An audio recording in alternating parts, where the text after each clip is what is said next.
नमस्कार दोस्तों, स्वागत है आपका हमारे इस चैनल धूप धुनुषी आरती में। दोस्तों, अब भगवान शिव को शिवरात्रि के दिन क्या क्या भोग लगाया जाए, अलग अलग प्रहर में जो है अलग अलग प्रकार के क्या क्या भोग लगाया जाए, उस बारे में आप लोगों में से कुछ का सवाल मुझे मिला। तो देखिए दोस्तों, वैसे तो मैं भोग और नैवेद्य के बारे में अलग से कोई बात नहीं करता हूँ। इसके पीछे का कारण ये है कि मैं अपने प्रदेश के यहाँ पर मिलने वाले अपने प्रदेश के यहाँ पर प्रचलित कुछ भोग प्रसाद के बारे में आपको शायद बताऊंगा। आपके वहाँ पर शायद दूसरे प्रकार के भोग प्रसाद बनते हैं, तो उसमें जो है ना कई समय थोड़ी समस्या हो जाती है और कई समय कन्फ्यूजन भी हो जाता है कि हम उसकी व्यवस्था नहीं कर पा रहे, तो उस वजह से धूप के बारे में ही मैं कहता हूँ तो वही जो है कई प्रकार की कन्फ्यूजन कई समय हो जाता है कि मैं नारियल के छिलके के बारे में कहता हूँ तो वो कई जगह पर नहीं मिलता है।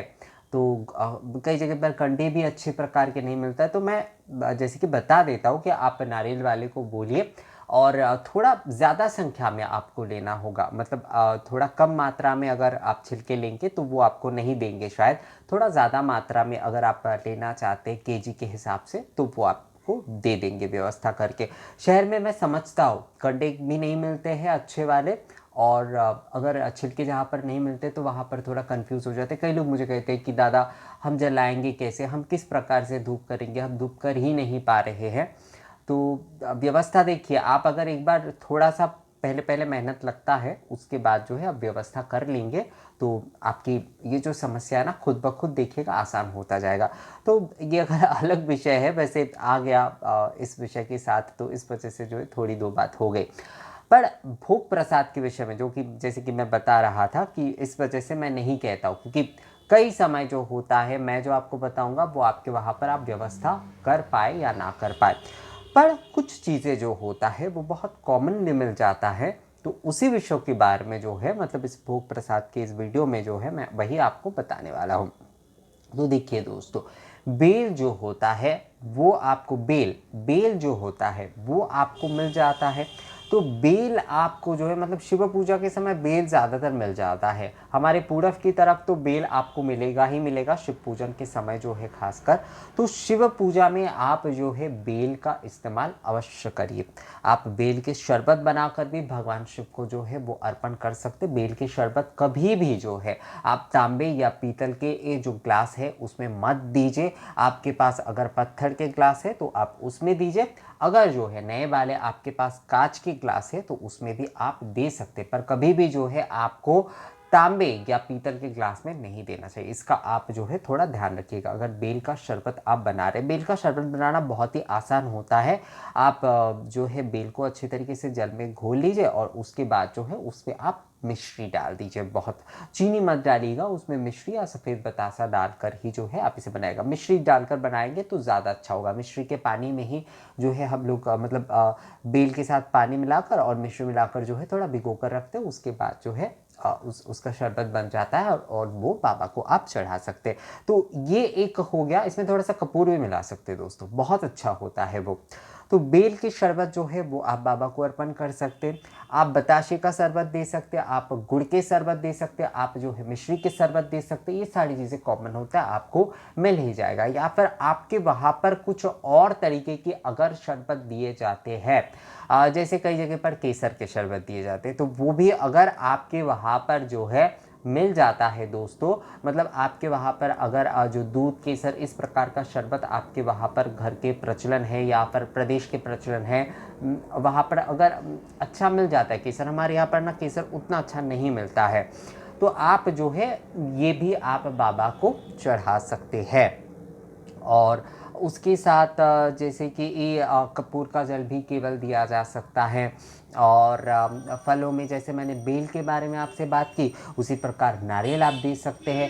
उसी प्रकार जो है अनार आप दे सकते हैं। अनार ना शिव जी और माता पार्वती दोनों को ही जो है कहा जाता है कि बहुत प्रिय फल होता है उनका, तो इसलिए जो है आप अनार भी जो है भगवान शिव को अर्पण कर सकते हैं।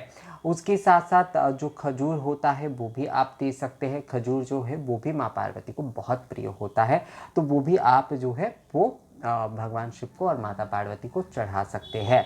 और फलों में ना यही सारे विषय मतलब मूल रूप से आप कोशिश करिए कि 3 प्रकार के जो फल है कम से कम अनार, नारियल, बेल, ये 3 प्रकार के फल जो है वो आप चढ़ाने की, इसमें से कम एक भी मिल जाए आपको तो भी अच्छा है, 3 ही मिल जाए तो और भी ज़्यादा अच्छा है। तो आप भगवान शिव को चढ़ाने की आप कोशिश करिए ये तीनों प्रकार के जो फल है।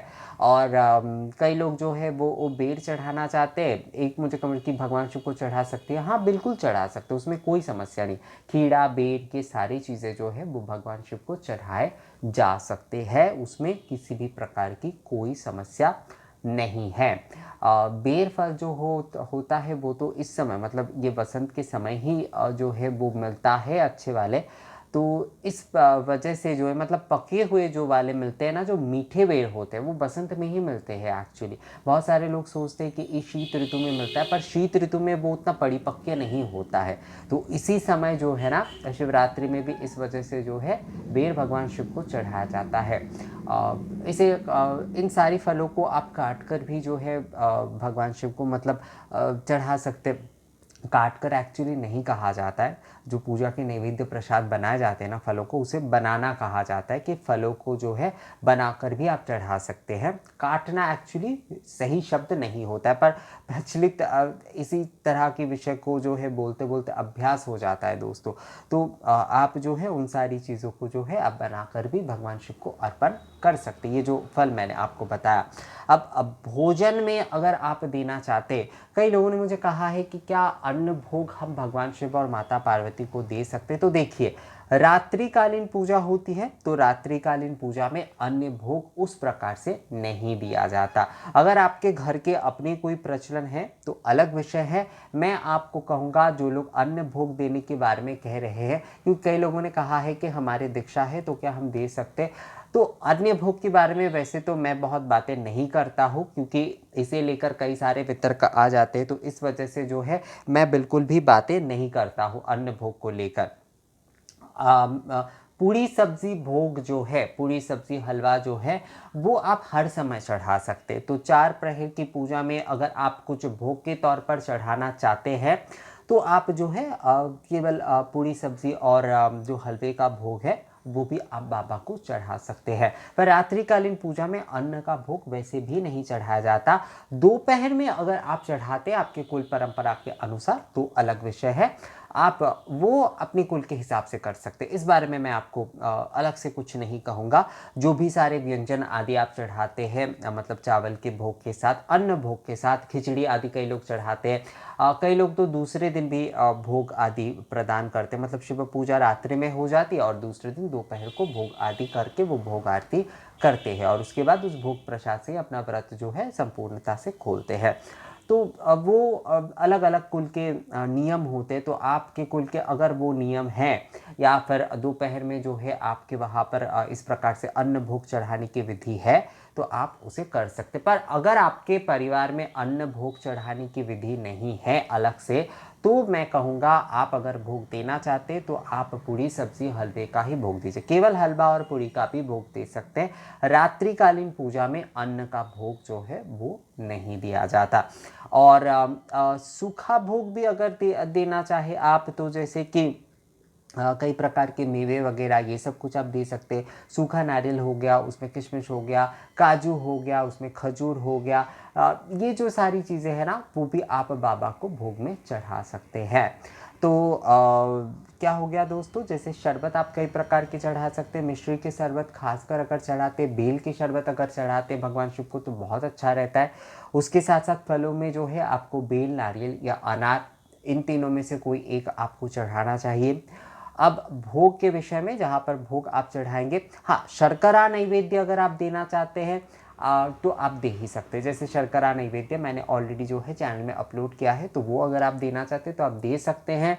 कई लोग जो होता है वो 1.25 किलो का जैसे कि वो बताशा चढ़ाते हैं भगवान शिव को, सफ़ेद वाले जो बताशे होते हैं वो भी आप अगर चढ़ाना चाहें ना तो वो भी चढ़ा सकते हैं। वैसे सफ़ेद और लाल दोनों प्रकार के बताशे ही चढ़ाए जा सकते हैं, उसमें कोई समस्या नहीं है। मिश्री, गुड़, ये सभी चीज़ें जो है आप शरबत में भी दे सकते हैं, ऐसे ही आप चढ़ा भी सकते हैं। और भोग में जैसे मैंने आपको कहा कि रात्रिकालीन अगर आप भोग दे रहे हैं, दोपहर में दे रहे हैं, तो वो आप अपनी कुलाचार के अनुसार, कुल के नियम के अनुसार करिएगा। और रात्रिकालीन कई लोगों का वैसे कुलाचार के अनुसार रात्रिकालीन पूजन में भी वो भोग आदि देने का चलन होता है। कई घरों में जैसे साबूदाने की खिचड़ी चढ़ाई जाती है, तो कई घरों में साबू माखा यानी कि साबू को जो है वो दूध आदि चीज़ों से प्रस्तुत किए जाते हैं और उसके बाद जो है वो भगवान शिव को अर्पण किए जाते हैं। तो ये हर किसी के अपने अपने ना, इसलिए मैं कहता हूँ कि भोग आदि विषय में मैं बात नहीं करता हूँ, क्योंकि इसमें कुलाचार और नियम जो है वहाँ पर कुल के हिसाब से, प्रदेश के हिसाब से आ जाते हैं। तो मैं यहाँ पर साधारणों के लिए बस कह रहा हूँ, जो कि मतलब साधारण गृहस्थों के लिए, तो वो रात्रिकालीन पूजा में अगर भोग चढ़ाना चाहते हैं तो वो पूरी सब्जी और हलवे का ही, पूरी और हलवे का भी केवल जो है वो भोग लगा सकते हैं। और अगर सूखे भोग में मेवे आदि का भोग लगाना चाहे तो वो भी वो लगा सकते हैं। तो दोस्तों, शिव पूजन पे आप भोग भोजन के ऊपर जो है क्या लगा सकते हैं और क्या नहीं लगा सकते, उसके बारे में ये बहुत ही संक्षिप्त में मैंने आपको जानकारी दी है। अगर ये वीडियो आप लोगों को अच्छा लगा है तो मुझे कमेंट्स करके ज़रूर बताइएगा। और अगर जो है ये आप लोगों का इस बारे में और कोई सवाल आदि है तो वो भी मुझे कमेंट्स करके पूछ सकते हैं। मिलेंगे आपसे अगले वीडियो में दोस्तों नए जानकारी के साथ। तब तक के लिए नमस्कार।